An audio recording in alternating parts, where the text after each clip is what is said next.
good to go.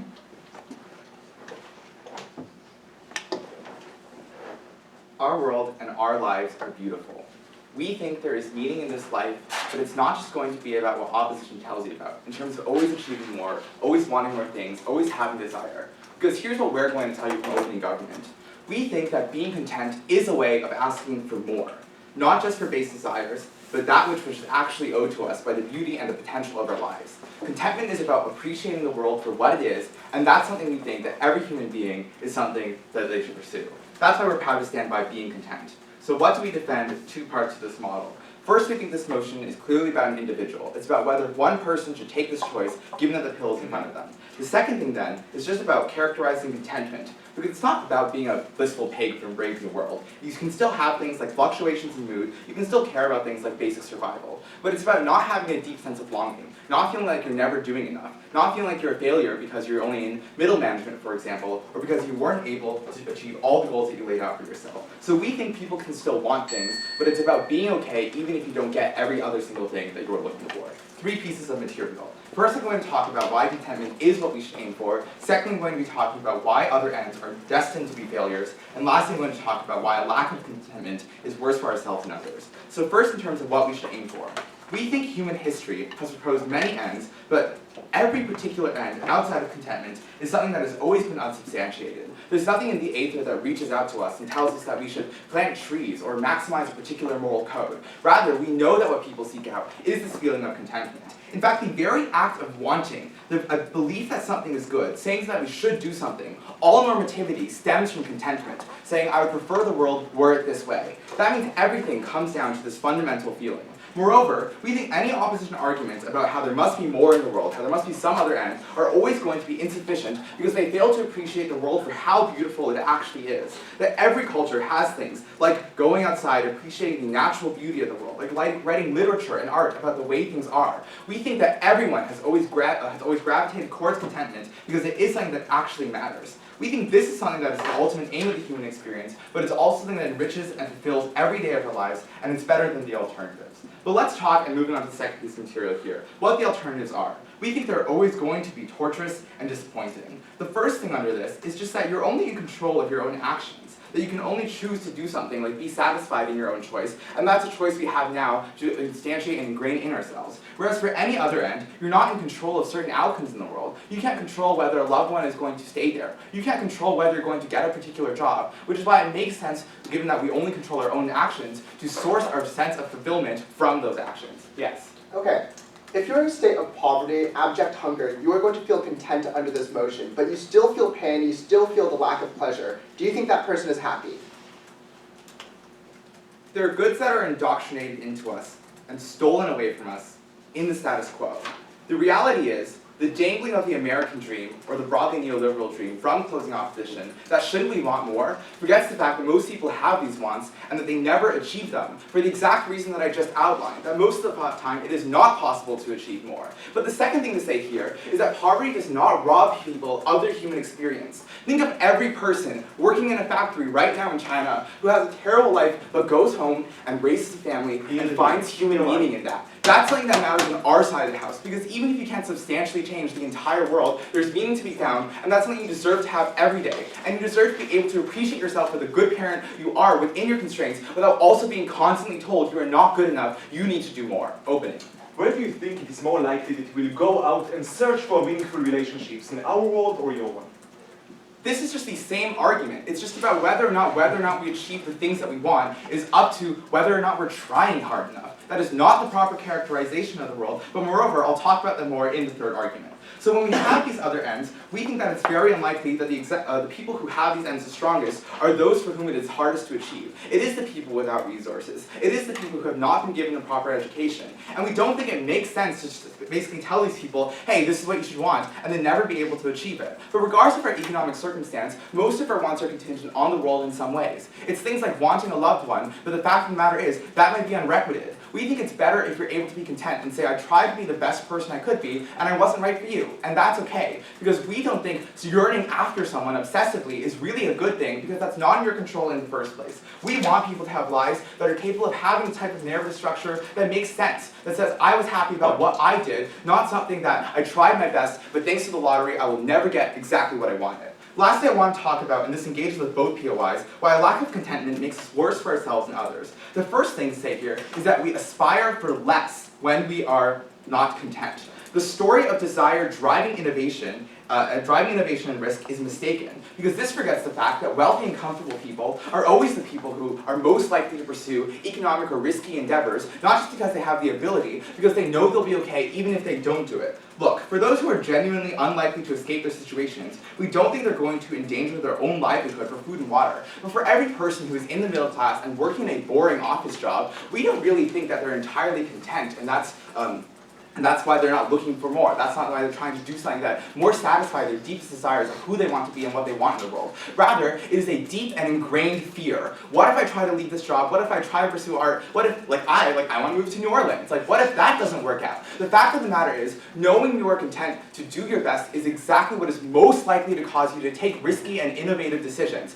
Because it says, I'm going to try my best, and I'm okay if it doesn't end up well, because the core and important thing, whether or not I was making 100K or 60K, is that I'll be content either way. Moreover, though, we think that if we treat others a lot worse when we are not content. Think about the types of things that drive conservative fiscal policy or anti-immigrant policy. It is always, I don't have enough. What if I can't feed my family? What if I can't get this medical care? Why are you giving it to other people? When we are content and we appreciate what we have, it is much more likely that we can be good to our friends. Think about every time that you have been mean to a friend because you were in a bad mood. We actually think you have an obligation to make yourself content, because that is when you can properly think through your decisions, not controlled by fear, not controlled by greed, but think about what you, your friends, yourself truly deserve. That's something that happens uniquely on our side of the house, because contentment frees us to think about what actually matters and frees us to give people what they actually deserve. At the end of this debate, here's what you're going to take away from opening government. We have not given you a long story about potential outcomes that could come from contentment. We've told you a very small, delicate, and important story about the nature of the human experience and contentment itself. We think intrinsic to contentment is that it is the meaning of the human experience, and it is something that drives us to be more, and is something that drives us to be happier, not in the ways of conventional success, but in terms of finding a meaning for ourselves that makes us and the world a better place.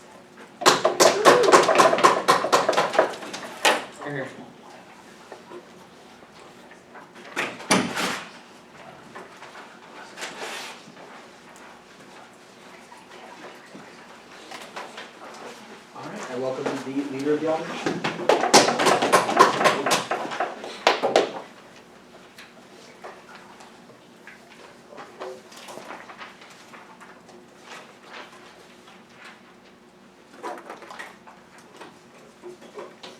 Ready? Look, I have a small dog.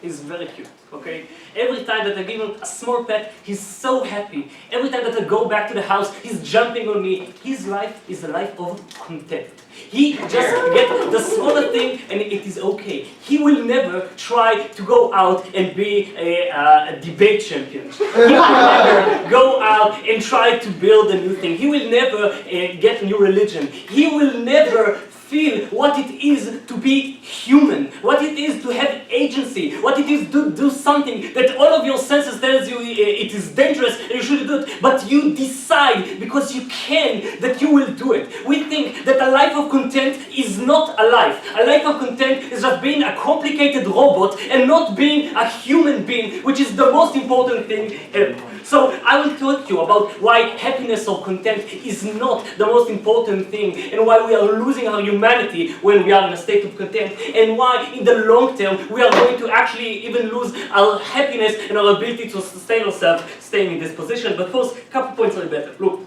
he really doesn't understand what content is, okay? Because it means that you are agree and you are happy with the state right now. It means that you have no real reason to change whatever the problem. It means that even if you don't really have a good job and you have to work 8 hours a day, you don't really need to change it. It means that even if you're gay and you're in the closet and you want to be with another man, it doesn't really that matter, and I will stay there. It means that all of the, it means that every change that you need to make is a big risk to you. You might lose, you might change it. And he tells us, look, when you are content, it's not that a big of a risk because you will be better anyway. But it means that you don't really feel the urge to take the risk and actually move on and actually do new things. We think that most of the people are just going to stay in the current situation when they first took the change, and they will never change even if everything around them will change, because you don't have that huge force that makes you do it, okay? Then he tells us, look,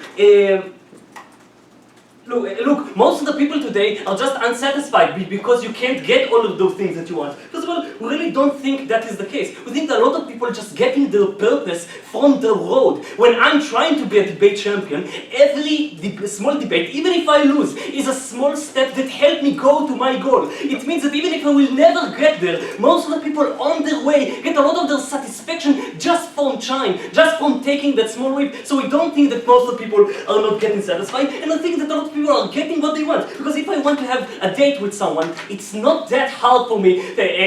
Most of the people can do it if they'll just get out of their comfort zone, take a risk, and try to talk to a girl and actually get the date. We think that if you want to learn something, if you want to teach your children something, most of the people will succeed if they will just want it and go get it. And we think the amount of, even if you want happiness, which we don't think is the most important thing in this debate, the amount of happiness when you get, after you sacrifice, after you're taking a risk, and then you actually get it, is a lot higher than the mediocre happiness or content that you get in their world. So we think that even if happiness or satisfaction is the metric in this debate, we still get a lot more of that when people are actually taking the risk and getting things after they put a lot of effort and themselves in. So let's talk about about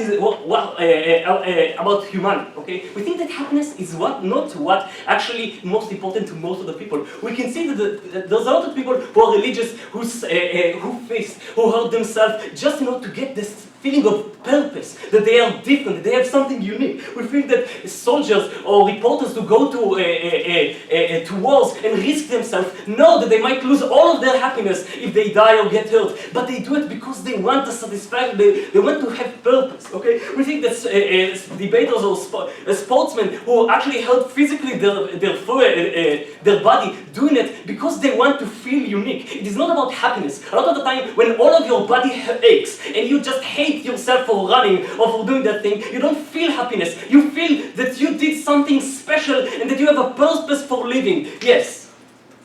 When two parents look at their newborn child, they might not be thinking about what that child's going to do. They might just be appreciating that moment. Is anything missing from that human experience? Yes, because if they think that having a child was a journey, that they had to take a risk, that first of all, we don't really understand why would they have children, yes? Why take that risk on you? Why take it? I'm already right now. We think that once you have the child, because you took the risk, because you thought that there's a huge problem with your life, that you need to feel it with another person, and you can actually feel something. It's something that will happen only on our world, because that's a big of a change. You don't have anything to make you do it on your world, and you only get that happiness from us. Okay? So what people do want, if it's not happiness, as I told you, it's agency. It's feeling that you are different than an animal. It's feeling that you are unique, that there is no other person with the ability to make the same choices as you and to achieve what you have done. It's the feeling that you are that you're unique, and we think that only happened on our world. Why? Because as I told you,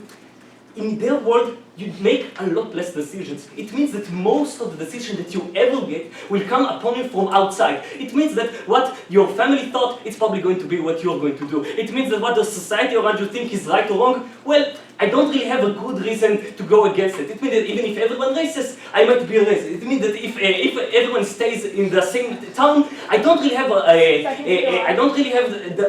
urge to do something new, to go to another town, to get a better job, to do something unique with myself. It means that in the end, even if you feel all right, in the end, you will never be at that purpose.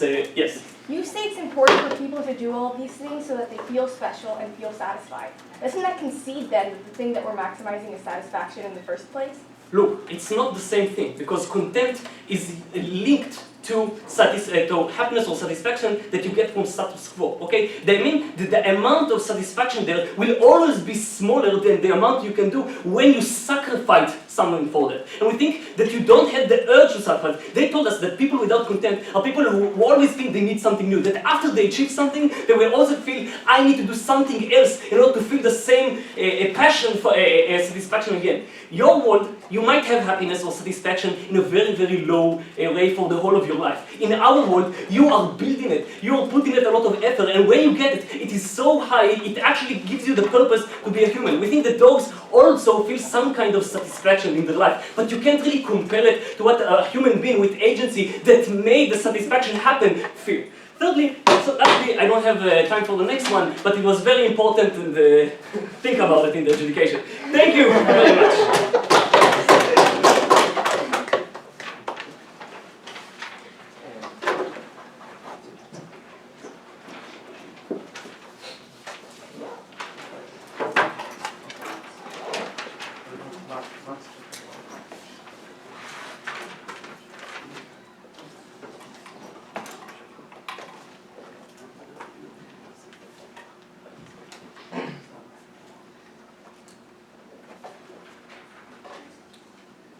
Contentment is a pretty reasonable state of affairs. Yes, it means you don't think there's anything like super fundamental you need to change about your life and you find enjoyment, but I'm going to try to keep this debate like reasonably sensible and prevent it from getting broken. It does not mean that like you literally just sit there like a pig and like enjoy anything what's ever happening. The info side says your preferences can change from day to day. I think if you're gay, like you might make some strides to, come out of the closet, find a meaningful life, but you might not like move across the world to try to find liberation in like the gay mecca of like Los Angeles or something. Or like you won't go out of your way, but pretty reasonable. Or similar, like it's not like you will just exist as a depressed person and not do anything. Like there are still things you can do to try to improve your life, but we accept it's on a much smaller scale than the risk you guys will take. I think that's very sensible. On your side of the house, people feel a sense of longing. Like they're not all depressed. Some of them probably are. I'm going to try to win the debate on that. But let's be reasonable. Opposition's burden is twofold. First, they have to prove there is some higher purpose to life that contentment trades off with. That's the bulk of their material that I'll engage with. But the second thing, and the thing they don't engage with, is that you actually achieve that purpose. Because it doesn't matter if the higher purpose to life is like success or like being a debate champion if you're just going to lose your rounds anyways. Like they have to actually show you and get enjoyment from that fulfillment of that meaning. There's very little engagement with Mars' content on that bit, which is why they don't win. Closing opposition, same burdens apply. So first thing, meaning of life.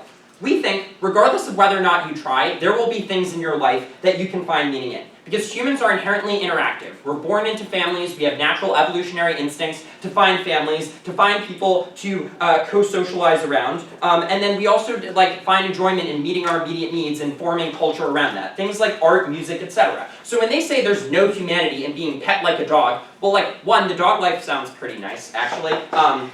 Better than being here. The second thing is that, like, no, there's lots of things that are inherently human. Like, if someone just paints because they are happy and they think the world they're seeing is very pretty, you can enjoy that just for it existing. You don't need, like, an aspiring motivation to be the next Picasso to do that. Or if you just have a family. They say, why would you have a family? I think, like, because maybe people just want one. Like, they're not going to go out of their way to find one or be, like, tiger parents with their children and, like, crazy competitive soccer moms. But, like, they're going to be happy and raise their children together. I think that's fine. They say you're not going to fight depression, but the whole point is this pill would prevent depression from happening in the first place. Because depression happens when you feel there's nothing greater to your life. There is no good in you. Nothing can possibly go right. Contentment is the exact opposite of that. The idea that there is enjoyment. Regardless of what your situation is, there are things you can find meaning from. Even if you are in poverty, you can find something going right in that situation to engage with. At the end of the day, they don't give you a structural reason why, like, this notion of competitive success or striving for more is actually qualitatively different from the satisfaction you get from contentment, because the only reason why people want those things is they've been indoctrinated into the individual people and structured such that you feel you need that. It's a relatively capitalistic invention that you always need to be productively competitive and always trying to beat out other people to win something, but if you stop wanting those things, it's unclear why they provide a greater sense of pleasure. But the key thing is, even if that were the case, they have to prove they actually achieve it. That's the second question in this debate. So, even if you try for these things, it doesn't mean you actually achieve it. And crucially, when you make those your life goal and you fail, it's much likelier to be actively worse for you than if you were content in the first place. For example, the people trying really hard to win this debate tournament who don't end up winning are probably going to be the drunkest, sad people tonight, except for me, either way. That was less fun. Okay, we say the problem is that it's just hard to be successful because, and this is embedded in their assumptions, that the idea of success is that you want to be unique, you want to beat other people. But there are like 7 billion people in the world that you're likely to compete with, and if you're not happy with your current situation, it's probably because of structural factors limiting you from do that. Like the fact that you are poor and it's much harder to get access to a job or to get the funding for a good education to actually meet your goals, which makes it much harder in that situation. Additionally, even if you were to achieve your immediate goal, because the notion is that it keeps compounding on each other, you're then just going to want to win the next goal. Like if you win this round, you want to win the next debate round, which means the game is structurally skewed so that even if you get short-term successes, you always have the sense of longing. You're never able to appreciate what you have closing. So 500 years ago, most people lived in squalor, they did hard labor, they suffered painful illnesses, and died young. But because of religious and communal norms, they felt a deep sense of contentment. Did they have better lives than we have now? Okay, so a couple things. One, just very clear, this is in Mars's model. This is a debate about the individual, not about like weird social preferences that are going to change and like no satisfaction at all. Second thing is like, I think it is a question of perspective. Like if you are enjoying your life and you're finding meaning as opposed to chronically wanting more, you as an individual are better off. Like those people did not know there was like a comparatively better world and they have to go through generations of suffering to get to where we are now, where we're also still relatively unhappy, so it's unclear that that actually is better. So we say that the balance of probabilities is that you are more likely than not to fail. Even if you succeed, you are more likely than not to not think that success is enough. And then finally, maybe there is a small marginal chance you get their happiness, but given all the harms from failure that I just told you about, that is much likelier and a greater harm just weighing out the comparative impacts. Yes?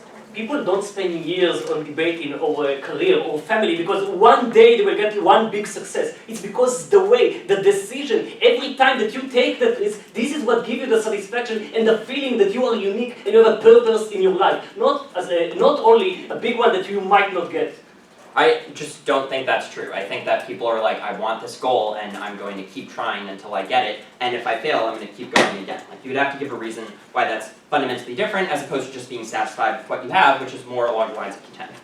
Last thing, this is really clear, no engagement from Mars's material about the comparative to contentment. Because it's not always that you try and you're a good person and you get this progress that closing opposition talks about. Rather, it's that if you're not content, you are worried about what you have and you try to strive from that because it is zero-sum and other people are trying to take it away from you. You don't have a sense of thankfulness for life as it exists in a way that would motivate you to be charitable or to give back to others because your life is relatively good, so there's no reason other people's lives shouldn't be as well. That, if we want to make this debate about like social phenomenon that happens, is what causes structural things like populism and instability, because people think the world is fundamentally unsatisfying, that they go to any means to break it in an attempt to make it better, as opposed to the relatively stable governance, the relatively stable existence that we have, and the marginal improvements that people have, because while they are not fundamentally trying to change the system, they might accept the incremental improvements, which is how we actually get benefits on our side of the house. So without contentment, you are actively counterproductive in the goals that the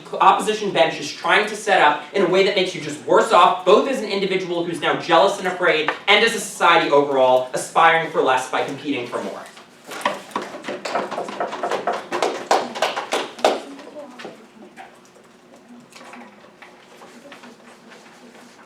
All right, I welcome the Deputy Leader of the Opposition.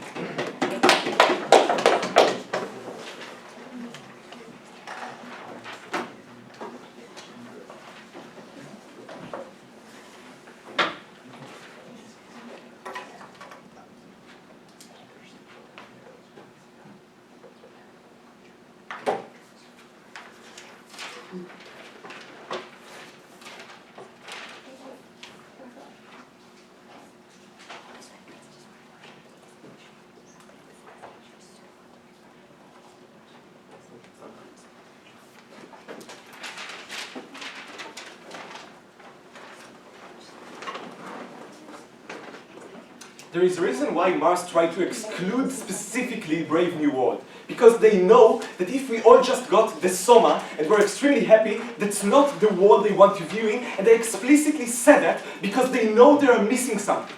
Why is that? Because we told you that there is a basic thing that is more important than happiness. this is what makes us human. Like, valuing happiness per se is not what's happening on the world we live in. We don't give rights to all animals just because they suffer in some cases. We don't think that like we should, as a government, make decisions that try to make, I don't know, more people drug addicts because they might be happier if they smoke weed all day. We don't think this is what makes people happier, and we don't like that. No, we think that even if it makes people happier, it makes them less human, because the basis for our moral understanding of the world means that there is something unique about being a human. There is something unique about the human experience that is different than anything else, and this is why we value human life. This is why we value people feeling certain stuff and animals not feeling the same things. And we think that this is what we are losing on their side of the house. I talk about three things, and the author will be engaged like within my points. Firstly, about meaning. Secondly, about relationship. And thirdly, about happiness. So let's start with meaning. Because we say that most people live their boring life, and even if they are content, we like extremely reject the view from opening government that they will find meaning within their life. We think that even opening government accepts the view, because when they are asked about closing opposition on what sort of meaningful life, what sort of happiness does the poor people get, they say that they get it from the things that we just claim in a few minutes that they don't get on our side of the house. But that means that there is no intrinsic things within just living that give you meaning. Like, so they're saying that like you view nice things. We think there are many people who view nice things on a daily basis, but it doesn't give them a higher purpose, it doesn't make them feel that they have done something by themselves. And what we have told you that is unique is that when you are not doing those things, then much of what causing you to do the decisions you do is just the society around you. You are bound to certain social constraints that tell you how to live your life. The only ways in which you actually do something as yourself and not as what your parent or the social norms have told you to do is when you feel that you have to do those stuff. And this is only happen when you make those changes because you don't feel content. When you just live what the society has taught you to live, we don't think there is a real meaning in that, and we don't think there is a real human experience in that. So when do people do get meaning? Because we say that for most people, it is not the extreme stuff that OG tried to characterize. It is not winning the debate world championship, Danny. It is just like doing things that make people feeling meaningful in their own life, which is like having meaningful relationship, being a parent, living in a meaningful community. And I will just tell you right now why those things are much less likely to happen on their side of the house, and that means that people will feel much less meaning in their life. So let's talk on relationships. Because we tell you that in most of the world, it is really hard to get relationship, and it is within the scope of what we are talking about and the thing that I will just not do when this motion passes. It is not only the small things, it is actually very big things. So what do we talk about? Firstly, we talk about the fact that you really want to need to do those things. Because if you're feeling content with the way you are, you already have hobbies, you already have things you do in your afternoons, you need to want to change those stuff. And this change is not a happy change. It is not something that gives you immediate like rewards for doing those stuff. Because secondly, what we are telling you is that trying to date is extremely hard.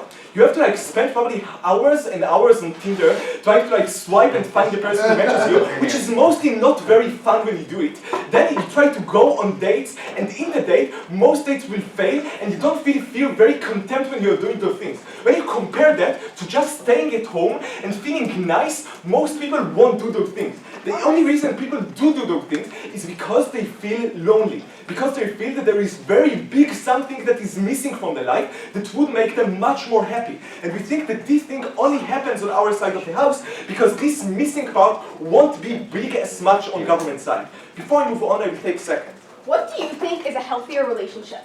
One that's fundamentally founded on deep-seated discontent and anxiety, or one that's based on shared interests and attraction and actually liking that person? So I actually just get to that right now, because let's talk about how the relationship look like. What actually gives people meaning in the relationship? The feeling that the other side care about them and will accept them no matter what. That means that not every relationship you're in, even if you get to some relationship on their side, is not a perfect one.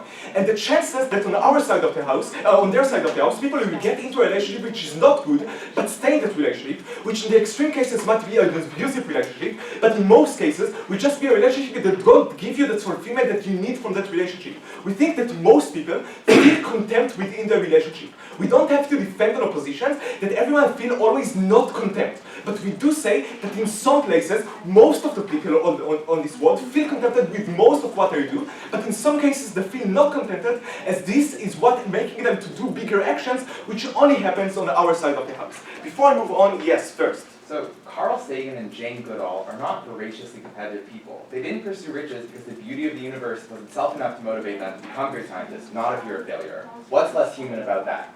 We think that it is very, a very rare case that people actually are very good in the first thing they do, that society pushed them to do this specific thing. We think that it's much more likely that they will find the right way for them if they don't feel content with the first thing they do, but actually look out for something they are good at, and therefore will find much more meaning in that stuff. Let's talk about happiness. Because firstly we think that the value you get from just being content is not the value of actually being happy. It is not the same thing. And we think that even if you do get an average happiness from being content, you can obviously be more happy on our side of the house because of all of the stuff that we told you about. Even if there's more fluctuation and more variance, the average can still be more happy if you actually do things that makes your life better.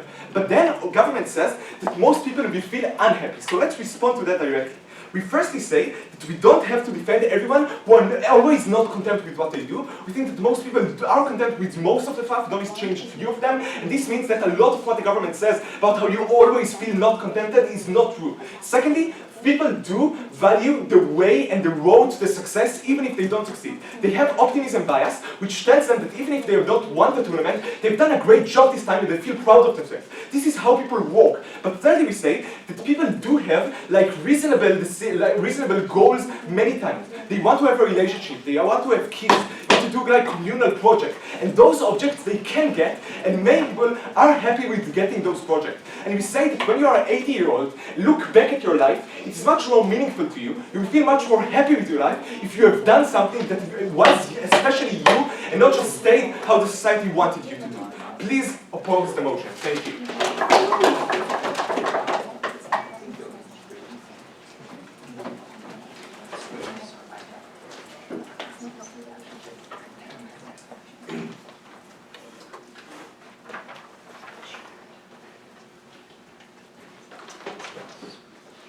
Just 1 second while we modify the window situation. Okay. I'm sorry, I shared. All right, I welcome the member of government.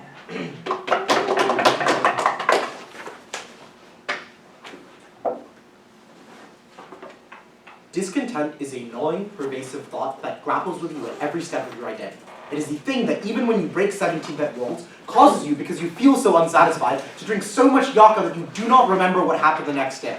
It is the thing that makes you much more likely to come back to the HWS round robin, even after you've already won the world championship, because you are somehow kind of unsatisfied given your position in life. The extension for closing is going to be very simple. A mechanistic analysis of why the harms of discontent that exist on their side of the house are likely to be pervasive and cause people to make the worst kinds of decisions, going far more than what are opening towards you. I want to be very clear on why we beat opening opposition. Opening opposition's model is crazy. It is one in which you have kids and have relationships solely because you are discontent with your life and you think that somehow having these sorts of things is going to make you much happier. This is ludicrous. Tangel points out in a POI as to when you base your relationships, when you base things like this off of the feeling that you are yourself discontent, that does not mean that you have healthy relationships in the future. If the only reason I want to date anyone is because I am there is a pervasive void and I am not happy, it means that the kinds of relationships that I find myself in, the kinds of kids that I raise, are going to be based on the premise of me trying to extract some sorts of value from them, which is absolutely insane. Look, in things like this, I think relationships are about to be finding some sort of mutual support, mutual love. The notion that all you want is to get some sort of extraction of value from this is crazy. All this stuff about the societal norms, this is the second point of rebuttal to OO, this is also ludicrous. The reason you follow rules in the first place is because society says you are going to be deeply unsatisfied if you do not follow those rules. We will shame you, we will say that these are not the kinds of values that we like to espouse, which means the problematic characterization that opening opposition wants to point out, where you always follow the rules of society because you're terrified, is actually something that happens because you are so dissatisfied because if you know that you don't follow the rules of society, you fall into the trap that they set up. It means you are much more likely to seek non-intrinsic value, you are much more likely to do whatever the rest of society tells you. Third and most importantly, I think their notion that there is some higher order thing that you need to strive to, i.e. being human means to strive away from discontent, is ridiculous. Look, Dogs strive away from discontent all the time. If you're a dog that is hungry, you probably don't want to be hungry, you probably strive for something outside of that. I don't think there's anything uniquely human, anything uniquely important, that means that anything in their principle is actually relevant. Most importantly though, we're going to give you an actual analysis about why you are less likely to find any metric of success, happiness, or fulfillment that they want on their side of the house. So even if there is something higher order that you are striving to, you will never get it. Let's talk about the extension. I think being deeply unsatisfied makes you do self-destructive things and limits your ability to do anything writ large. Why is this the case? To be very clear, discontent is something that is overwhelming. It is something that is, like, you biologically reject it. You feel anxious, you feel guilty, you feel worried about every single thing that you are going to do. Anytime you feel dissatisfied, there is a deep willingness to strive for some sort of satisfaction. I.e., this is something that makes you, this is something that is uniquely tied to your emotions, that makes you more willing to disregard the kinds of rational actions you might be willing to pursue if you were content with the rest of your life. Because the deepest order concern for you is making sure that you are satisfied as an individual. Because otherwise, it is your emotions, it is yourself that tells you that you are not able to do anything of the sort that makes you willing to move on. So, one, this makes you a lot more likely to be short-termist. Specifically because these kinds of emotions are always tending to your current state, that means they are always more pressing than rational concerns. Insofar that you are literally bodily agitated any time that you feel anxious, I think this is the sort of pressing concern that makes you much more likely to do kinds of short-term self-destructive actions. I think this is terrible, right? Because what you start doing is you start doing things that give you the short run high on life, even if you know they're going to lead to disastrous outcomes in the long run. When Elo says, if you feel a void, you should have kids, that is the perfect example of a short-term self-destructive action that you take, because you have no clue what's going to happen in the long run. But I also think it is the very sort of thing that makes you much more likely to drink yourself into oblivion, because anytime you feel the meaningful, like the marginal form of unsatisfaction, you are likely to do the very bad things that make you feel at least temporarily satisfied. I would love to hear any characterization of why would you want to do any long-term goals like relationship or any other significant goals if you feel content with the way you are right now. Individuals are content all the time and still aspire to something more. I am content with how I do in this debate round. I am content with whatever position I get, but I still think I can want things outside of this. This is literally the opening government model, and if opening opposition had listened a little bit more, I think we'd agree that this case is not about wanting massive things and not being able to get them. To be very clear though, I think you are less likely to take the sorts of risks that they want to on their side of the house. Because notice that the model is something that means that you are permanently satisfied. Quote, according to the info slide, even if things change. Which means the only case in which you are willing to take massive risks that might otherwise upset your position in society is either A, you know you are content right now, and you know you will be content later, or B, this beats out the cases in which you are either content now, but you are not willing to accept their contentness, which is their model. But I think it's also probably likely that even if you feel unsatisfied within your position in society, you are still not willing to take the risk to move forward. Why? Because insofar that feelings of unsatisfaction are really, really important and really, really vital, I think that causes people to have unique disincentives of failure. I.e., you disproportionately weight the cases in which you fail, and you are always likely to analyze those things much more. So when you're dissatisfied, what that causes you to do, it causes you to relive past memories, past feelings of harm, and you're always likely to think, that was the worst thing, why would I ever take another risk like that again? Closing. If you have a POI. You got it. Okay. What's more likely to damage a relationship is if one member of that relationship makes it perfectly plain that their life will not be materially affected at all if that relationship breaks down. Isn't that a terribly immoral thing? No, this is ridiculous. Because any member in a relationship can say that I will be content regardless of what happens. It does not mean your life materially changes. I.e., whether or not you have some relationship with your partner does not mean that that changes materially your life insofar that that relationship collapses. But you can still be content, and I think that's still structurally good. Look, the problem on their side of the house is now all of a sudden you're texting your exes because you're like, oh my god, I need to get some form of fulfillment because I wasn't satisfied in that relationship. This is the sort of stuff that creates much more harms because you never move on. You are much more likely to relive those past failures and always want to relive them, which magnifies all the harms that opening gives you. To be very clear, I think there's a last harm, and it's the harm of escapism. People who are not content in life do not find happiness in life. That is, they do not find happiness in their job, they do not find meaningful relationships, they do not find any happiness in the beauty of nature that PM wants to talk about. Crucially, I think this means that individuals feel some sort of need to escape. Whether this is artificial or self-induced, I think it is people forcing themselves to be happy in terrible ways, or you resort to the worst sorts of things in order to make yourself feel happy. This is terrible. The only reason people in this sorts of situation do the sorts of things that make them feel happy is because they think there is some societal narrative that wants you to be happy. And the problem here is this. Insofar that whenever you don't feel happy, you want to resort to some sort of temporary satisfaction, you want to resort to some form of temporary escapism, you are likely to do the things that limit your ability to get any sorts of benefits in the future. Whether or not this means that you do things that mean you can't get a better job, you can't get a better relationship, or whether or not this means that you do things like that are self-destructive, that always mean that you live in the past and you don't move on, you don't progress. I think this gets all the harms that opening wants. Very, very proud to propose.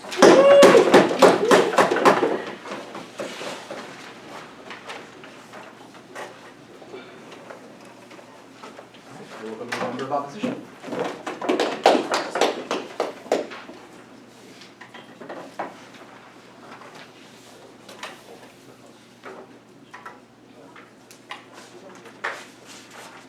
Alright. Thank you, panel.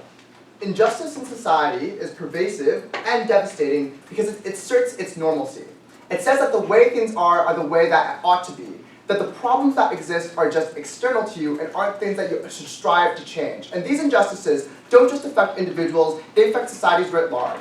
Our claim is simple. People have moral obligations to others, and that the derogation of those obligations by choosing to be content rather than advocating for social agitation and change is something that is deeply immoral and something that we should absolutely regret. There are going to be two broad areas of this speech. First of all, I'm going to go through extension material. I'm going to talk about why injustice is more likely to occur. I'm also going to weigh in on the top half flash about individual fulfillment.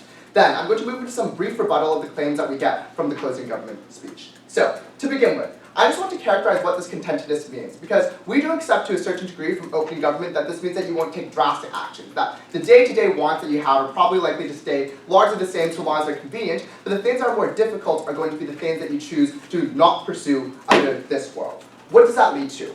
First, on obligations, I think that this is a significant problem for two reasons. First of all, because contentedness means that you can never have a sustained sense of anger. That the sustained sense of anger which is necessary to want to change the world always dissipates when you are able to go back to a norm or yo-yo back to a normalcy after a couple of days. So you never have that sustained feeling in which you feel as if there's a grave injustice which is occurring. The second thing that I want to point out is that it becomes much harder to empathize, because when you only ever feel contented and you don't feel deep senses of dissatisfaction, you won't understand when someone who is oppressed has those same emotions. That the basic ability for people to reach past that epistemic gap of understanding what someone else feels becomes impossible in a world, no thank you, where you can't relate to those emotions in the very first place. Why is that so absolutely damaging? I'm just going to give a couple of illustrations as to why this means that you strive for worse outcomes for society overall.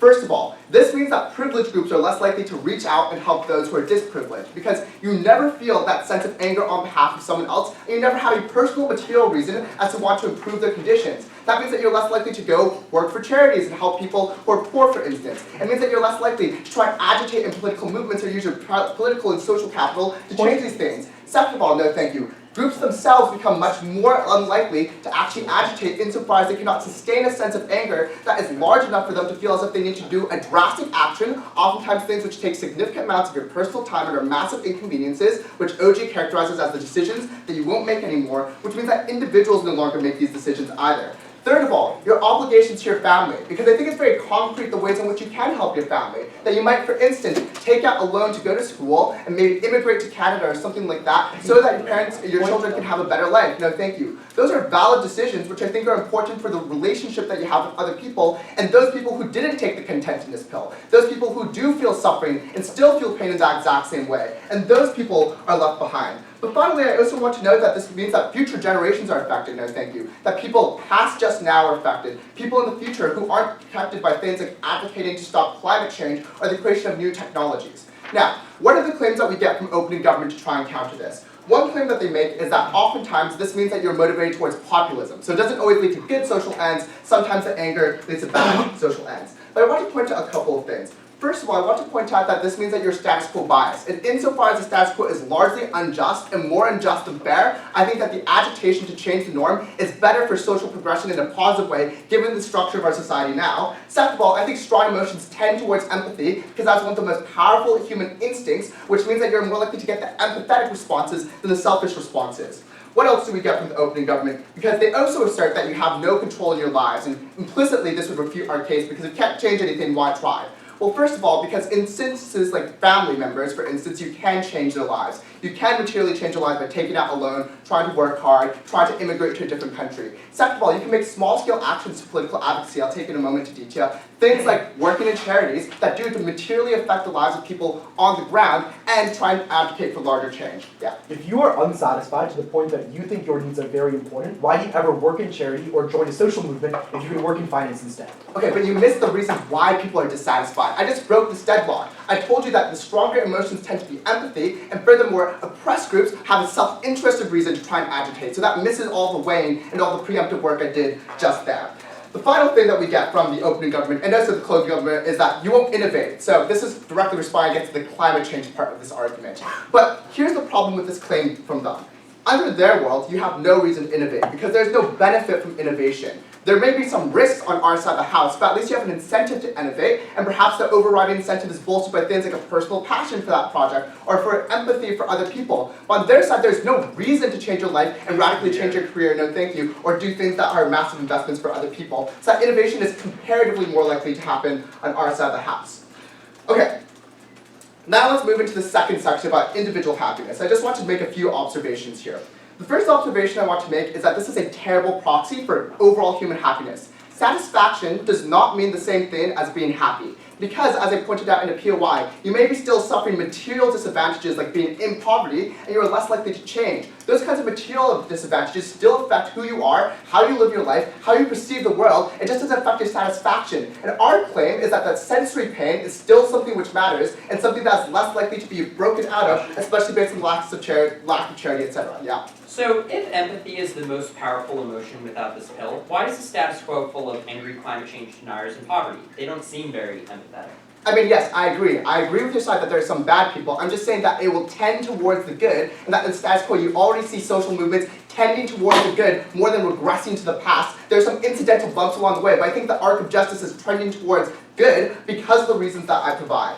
So, the final thing I want to observe here on individual happiness is you're probably just going to have a shorter life. Like if you don't care about your personal happiness or about the small indications that you're unhealthy, you'll have a shorter life. I just think that's objectively worse. So there are two ways in which I think this is likely to occur. Finally, I want to engage with the CG extension on self-destruction. And I just want to point out that there are cases on a very narrow set of people. It's about neurotic people who have substance abuse or alcohol abuse, things like that, the self-destructive behavior that I described. I have two different responses to this. The first thing is it's unclear why this is bad, because on their side they say, it's good for you to take this magical pill that just makes you happy. It's unclear why it's any different from drinking all day and being happy through that way instead. So they actually don't show, under their philosophical conception, why their self-destructive behavior is any worse than the world in which they ascribe. But the second thing I want to point out is that neuroticism can be cured in other ways. We're happy with SSRIs, psychological help, all of those different things. They rely on a very narrow characterization that I think can be fixed by other things. We can have people with regular levels of contentedness. They have to defend people with perfect contentedness. They can't throw the burden on us to have people who are depressed. Very, very proud to oppose. Thank you.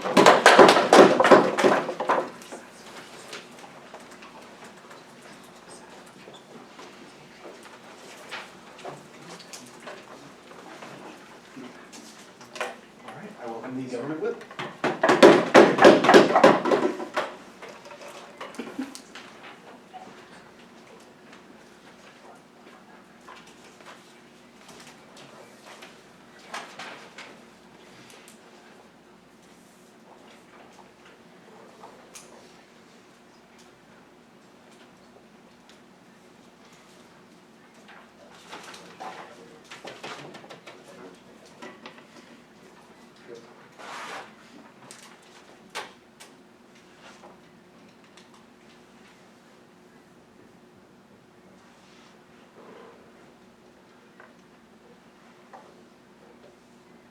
The thesis of CO is, in the status quo, a lot of people are dissatisfied. Instead of making them satisfied, let's make them be so dissatisfied that they are forced to advocate for themselves and not even be able to get meaningful change in a society that will always be structurally locked against them. What did we tell you in our extension? We actually characterize the way that discontent interacts with individual lives and the comparative in how they are forced to act in a world that will never treat them better and will only force them to take positions that are in their own disinterest. 3 things in the speech. First, I'm going to take out CO, then explain our extension and how it meets our opening, and finally interact with opening opposition. Let's start with what closing opposition told you. The first thing they told you is that injustice is very pervasive, and it's a question of how we ought to address injustice. A couple of responses here. Firstly, note their lack of response to Aditya's analysis about emotional ways to respond to problems versus rational ways to respond to problems is really important. Because let's say you believe that it's important for people to be able to agitate for change. Then the questions are, what sorts of changes are they likely to prioritize? What mechanisms are they likely to use in terms of change? Are they likely to buy the evidence from RCTs? Are they likely to listen to people who give them rational evidence? Or are they likely to buy in to very large feelings of emotional discontent? We tell you that in a world where people are motivated primarily by these more rational factors, they're able to make decisions in terms of the way they structure social movements and the way to appeal to people outside of social movements in ways that are more beneficial. But then they say no. It's very important for people to have this sustained sense of anger so that they continue to push for social change. But then they also say, at the bottom of their case that contentment isn't the same as always improving your material conditions. This seems to take out the foundation upon which their case is based. Because if they told you that contentment is not sufficient to solve all of your material problems, then presumably then, those things that are still bothering you are still going to make you be able to push for this sort of change, but it's in a way that is not as emotionally damaging to the people who are the least well off. You do it in a way that empowers them to actually be able to be emotionally ready to be engaging in these forms of activism, and doing so in productive ways, which means the activists are actually empowered to help themselves in better ways. But then they say it's very important for people to be able to empathize with the least well off, for them to be actually be able to change things. A couple of things here. Firstly, we told you throughout this round that this is actually less likely to make people be able to empathize. This was preempted, but also that they extended it on this. For example, like if you're the CEO of a pharmacological company and you say it's important for us to make profits, I'm dissatisfied with how well I'm doing, you're probably more likely to jack up prices and not listen to the poor because you first have to satisfy your own needs. You can't love someone else before you love yourself first. But secondarily, there's still some amount of pain that's felt. Like there's some degree of mood swings that still exists. This takes up the entirety of the case because they did not prove to you why fundamental discontentment is the thing that you need to be able to relate to people who are the least well off, when those who are well off probably aren't experiencing that anyway. Some level of pain or pleasure is probably enough for us to be able to solve that. Why does that matter? It matters because one, it means the sorts of impacts that Aditya told you in extension are the far more reasonable ones, the ones that are actually most likely to change when one individual is taking this pill, because it's a question of how they are able to interact with their experience of discontentment and whether they're able to create a meaningful life out of that. But secondarily, if you care about people agitating for social change, you only empower the activists and also make it more likely for people to listen to them, which actually makes a difference. I'll take closing if you have one. Sorry, opening. Yeah, I'd like to remind CG that all are defending the status quo, and most people are not drunk, but are getting meaning in their life, which is more important than the mediocre happiness that might happen on your side. Yeah, so let's talk about the extension, how we can deal with this. First, we would contend that the sorts of things O talks about are actually productive things that are satisfying people. Like the thing they say where people are trying to search for religion because they're trying to fill this void in meaning is exactly what we're saying is not able to provide people meaningful satisfaction, that we're trying to find these alternatives because the way people fill the void is not useful. What did Aditya tell you in extension? He told you three things. That firstly, the idea of discontentment is always going to amplify self-destructive tendencies, not just in the neurotic, as CEO seems to point out, it's in literally every person. Like everyone has a midlife crisis. Everyone feels discontent or feels really disheartened when they lose a round, or they feel really disheartened when the sports team that they care about loses. Like there's major things that cause people very pervasive discontent. The problem is that the way that discontent functions, that it's the emotion that overshadows all the other types of emotions. And that's really important. The analysis about cloudy rational thought that Aditya told you about means that the rational incentives and mechanisms that they try to go for inside opposition will never pan out because the way that discontentment functions is always going to be worse. But secondarily, he told you, it changes the way that you're able to dwell on the past. It changes the way that you rationally reflect on past experiences and histories that you've had. Why is that important? It means that one, when you have a success, you don't value that success as much as you do before. You always, most people just seek for the next greatest thing. So this is an example where Pepe over here is actually really relevant because it means even after you have a profound amount of success, they're over here actually being anxious about the rounds that they're winning because it's not possible for most people to feel a true, profound sense of contentment. We think that's actually really sad, right? Because in a world where even the best well-off are not able to find contentment for themselves, we don't think that's a meaningful life in terms of the way you address the past. But also we think these preempt some of the argumentation that CEO tries to go for. If you're not rationally able to assess the way the past was useful, what sort of things were able to bring effective changes to people, it means that when you're looking at what sorts of social activism brought you actual experiences, you feel disheartened by them and feel like they did nothing. This leads to movements where you're like, instead of leading to political change, instead we should do nothing because nothing will ever change for us. Nothing has ever been satisfied. This leads to people like voters not voting or boycotting or feeling that the most important questions of their life will never have a solution. Why is that important? Because it means in terms of the actual meaningful change that you're likely to get, you're less likely to get that because people are not able to focus on moving towards the future. Instead, they have a delusional sense of the past. The final thing is that we said it is always going to lead to irrational decisions because the idea of emotions will always be in conflict with what is the most rational choice for people to make. How does this actually play out in the round? It's not just about extreme circumstances of people. It's about saying you're like really sad one night and you're like, should I text my ex? And when you feel like a deep sense of discontent, it means that these sorts of everyday things that people do that you would find stupid later on are things that you're likely to do now, and they're things that you're likely to reflect on and feel really problematic about. Before I move on, I'll take those. This is a knife of all of your mitigation. Your side says that you can have day-to-day emotion changes that would compel you to do these things. You have to defend the long-term big actions that OG said were the difference in behavior. Yeah, cool.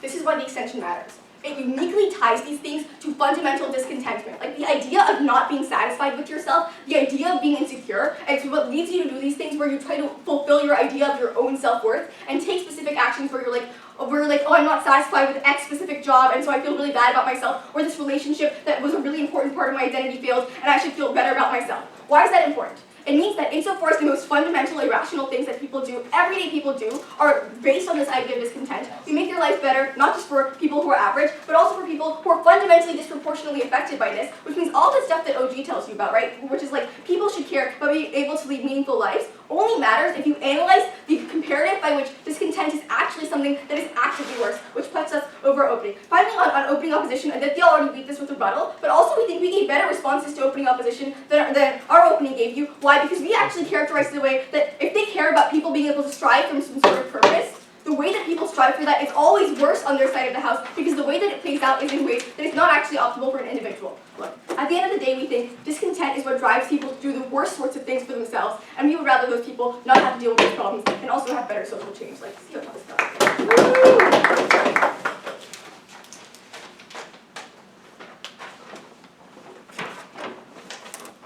Alright, I welcome the opposition whip.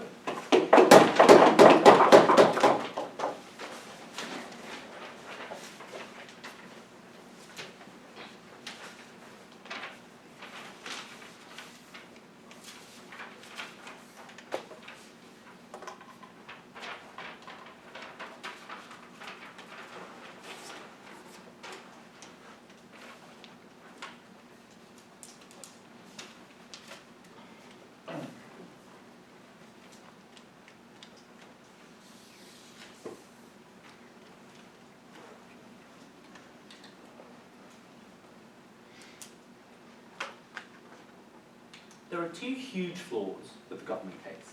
One is that they assume that the comparative in this debate is a world in which individuals have no contentment whatsoever, are permanently discontented, rather than a world where individuals feel discontent on a sporadic basis and seek to correct that. The second flaw with their case is they assume that the only reaction to discontent is wild, irrational behaviour, rather than a concerted plan to try to correct the world.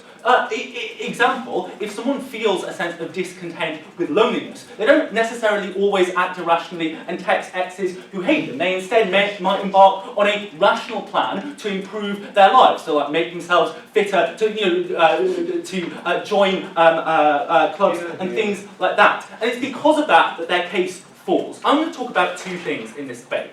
Firstly, why we think ultimately in a world where meaning is often contested and subjective, what matters the most is people's material interests and material happiness, and why Jason proves that a world in which you never feel any discontent is a world in which you just have a materially lower quality of life, and secondly, why this is a tool for you to lose your moral obligations, to become a worse person as a result. So let's get straight into this. On the question of happiness and meaning, the claim we hear from opening opposition is that you need to seek out relationships which can give you a sense of meaning. The response we get from opening government is essentially to say that you will probably you will do fewer things as a result of not feeling discontent, so you'll probably have fewer relationships. But on the flip side, as a result of not feeling content, you will feel that your life has meaning, right? So meaning isn't a legitimate way of adjudicating this debate, because on both sides of the house, meaning is somewhat contextual and somewhat contested. What Jason points out, and the reason that he wins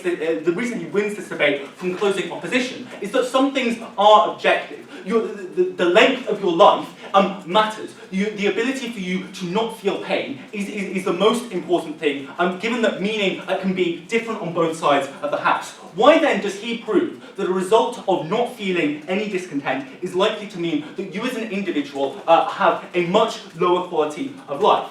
One, he points out that many individuals can take actions as a result of discontent which concretely improve their lives. For instance, the person who feels a sense of discontent with their life in rural China, who can take the concrete step as a result of that discontent to move to an urban setting to improve their life. That got absolutely no response from the government whip. We think ultimately then, on our side of the house, as a result of discontent, you're likely to take actions which will improve your prosperity, improve your meaningful standards of living. Jason points out additionally, a world in which you don't feel a sense of discontent is probably a world in which you are more likely to engage in unhealthy behaviour. It's a world in which you are less concerned about your long-term happiness, because it's not a source of discontent that you might be living in an unhealthy situation, that you might be subject to oppression. Sure.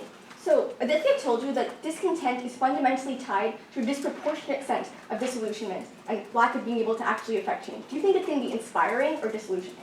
I think it's going to be motivating to improve your life. I think the idea that the only response to discontent is to give up completely is patently true. If that were the case, then millions of people who felt discontent would have taken no actions to try to concretely improve their lives. Instead, as a result of feeling discontent, we've seen huge leaps in people's standards of living. The one area of closing government I do want to directly address on this issue of material interest is this claim of self-destruction. This claim that once you feel a sense of discontent, your reaction is to engage in very bad behaviours. For instance, you'll drink yourself to death.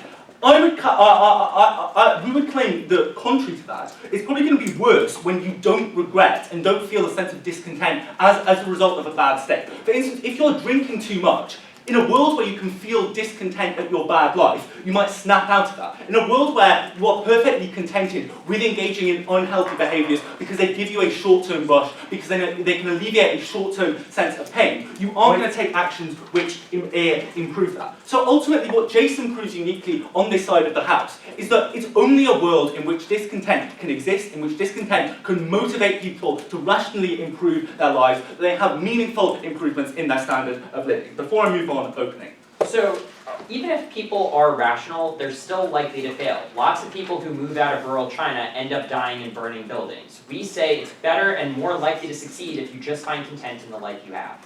Sure. I think the flaw with this argument is that it assumes that the alternative is sort of 100% success as a result of the motivations from discontent, or 0% success. We would argue that you can still feel a sense of satisfaction from partially achieving your aims. That many people, as a result of somewhat achieving their economic goals, can feel positive. And it's only because they can look back at their prior state of discontent and see how they improved. It's only because you can look back at the previous life which you improved upon. It's only because of that suffering that you can then feel happy and improve your lives. We say that almost every individual, and this was the point that Jason made, does have the ability to improve their lives in a significant way. And a world in which they don't feel any sense of discontent is a world in which they ultimately become apathetic and they don't take the steps that are necessary to give them the better standard of living. The next thing I want to talk about is moral obligations. No, thank you. Because Jason points out that in order to get genuine change, you do need a sense of personal discontentment. Not just if you're an individual who is being oppressed, but you need to feel, as a majority individual, a sense of discontentment at a bad state of the world. That ultimately, if you feel perfectly happy with your own life, you're going to be less concerned about the suffering of others. We hear two responses from closing government. The first is that activists will now become more rational if they don't feel discontent. I think it's unclear why I can't feel a deep sense of discontent at, say, climate change, and want to propose a rational set of policies which will correct for that problem. The second thing that they say is that if you become dissatisfied, you often become selfish. I think Jason knocks that down. He points out that discontent with a sense of the way the world is often a key driver behind getting that social change. And a world in which you feel perfectly happy is a world in which you are unwilling to make changes. And it's crucially a world in which you feel that the claims of others for justice, the claims of your family, or the claims of oppressed groups are illegitimate. Because I'm happy with my life, even though I suffer, why can't those people be happy too? It's illegitimate that you opt out universally of helping others. people will have materially worse lives and they will become worse individuals. Proud to oppose. Alright, I think that's super. Now, speakers for good debate. Across the